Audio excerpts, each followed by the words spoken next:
after showrunners announced comedian Shane Gillis would be hosting an upcoming episode. Gillis was originally hired as an SNL cast member back in 2019, but he was fired before he ever appeared on the show.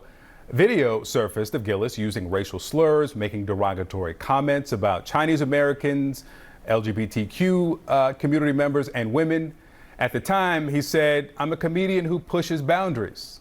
I sometimes miss." Joining me now is Joe Wong, a Chinese American comedian and author of Not This Shit Again, A Comedian's Guide to Tackling Anti-Asian Racism.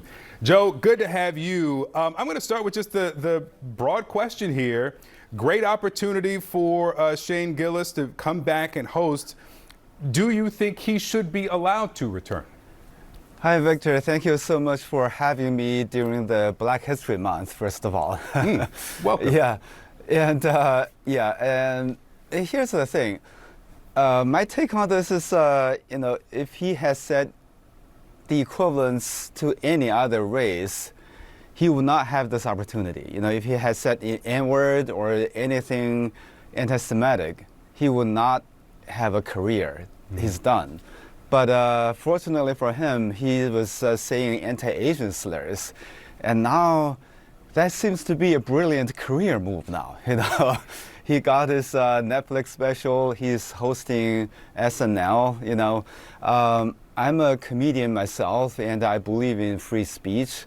But on the other hand, hate speech has its consequence. When he says that, he has thousands of fans, and Asians, and especially Asian kids, might get bullied verbally or even physically. And I'm a father, so I'm kind of concerned about that. I want you to listen here to what he said. This is a conversation with Andrew Yang in 2023. Yang at the time said that Shane Gillis should not lose his job at SNL.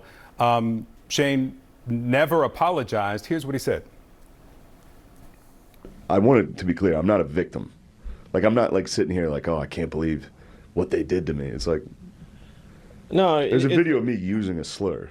It's there's going to be some backlash.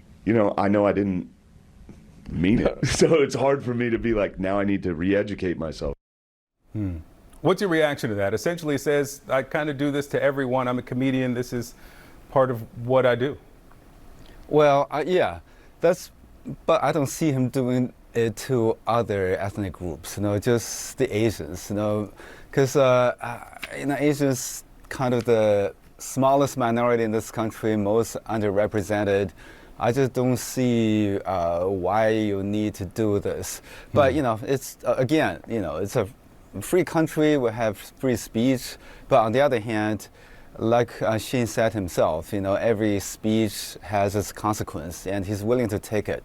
I'm okay with that. Yeah. But on the other hand, I'm slightly bothered by the fact that he never has to apologize.